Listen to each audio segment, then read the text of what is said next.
အခုပြောပြမှာကတော့အလုပ်ကောင်းကောင်းလျှောက်တော့မယ်ဆိုရင်အလုပ်အတွက် introduction video ရိုက်တဲ့အခါလိုက်နာရမယ့်အချက်တွေကိုပြောပြပေးသွားမှာဖြစ်ပါတယ်ခင်ဗျာ introduction video ရိုက်တဲ့အခါမှာနံပါတ်1အနေနဲ့ကြာချိန်ကအရန်အရေးကြီးတာဖြစ်တဲ့အတွက်ကြောင့်စက္ကန့်60လောက်ဆိုရင်အဆင်ပြေပါတယ်ခင်ဗျာ1မိနစ်မကျော်ရပါဘူးခင်ဗျာနံပါတ်2 background နဲ့ lightingနောက်ခံကတန့်ရှင်းပြီးတော့နေရန်ဖြူပြောင်ဖြစ်နေရပါမယ်ခင်ဗျာမျက်နှာပေါ်အလင်းကောင်းကောင်းရရှိနေတာမျိုးဖြစ်ရပါမယ်စူညံတန်တွေလူသွားလာတာတွေလုံးဝမရှိရပါဘူးခင်ဗျာနံပါတ်3ကတော့အဝတ်အစားနဲ့ပတ်ဝန်းကျင်ဖြစ်ပါတယ်အဝတ်အစားကတော့တန့်ရှင်းပြီးရိုးရှင်းတဲ့ဝတ်စုံဖြစ်ရပါမယ်အလုံးနဲ့မတင့်တော်တဲ့အဝတ်အစားမျိုးမဟုတ်ရင်ရပါတယ်ခင်ဗျာ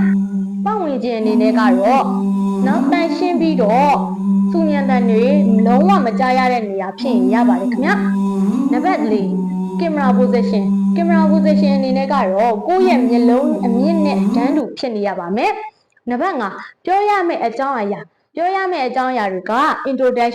introduction ဆိုတာကိုယ့်ရဲ့နာမည်အသက်ဘယ်ရလာရဲဆိုတာတွေကိုပြောပြပေးရမှာဖြစ်ပါတယ်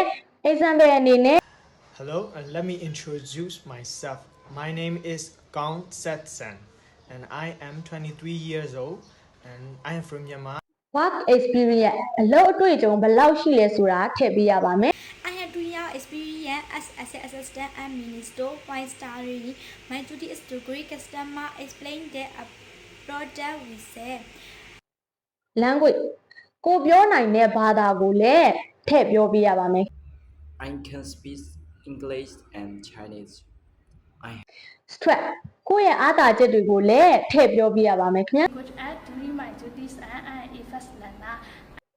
closing ကိုပြောလိုက်တဲ့အကြောင်းအရာကိုအဆုံးသတ်တဲ့အနေနဲ့စာကြောင်း2ကြောင်း3ကြောင်းလောက်ကိုလည်းထည့်ပြောပေးရပါမယ်ခင်ဗျာ But if you give me a chance, I will do my best to support your business. Have a nice day. Thank you so much. နံပါတ်6ပြောပုံပြောနည်း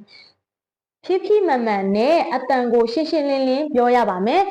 မျက်နှာကပြုံးပြီးတော့ယုံကြည်မှုရှိနဲ့ပြောရပါမယ်ခင်ဗျာစာဖတ်တယ်လို့မျိုးပြောလို့မရပါဘူးလက်ခါရမ်းနေတာမျိုးတွေလည်းမရှိရပါဘူးနံပါတ်9 video quality အနေနဲ့ကိုရိုက်လိုက်တဲ့ introduction video ကကြည်လင်ပြတ်သားပြီးတော့အတန်ရှင်းရှင်းလင်းလင်းဖြစ်နေရမျိုးဖြစ်ရပါမယ်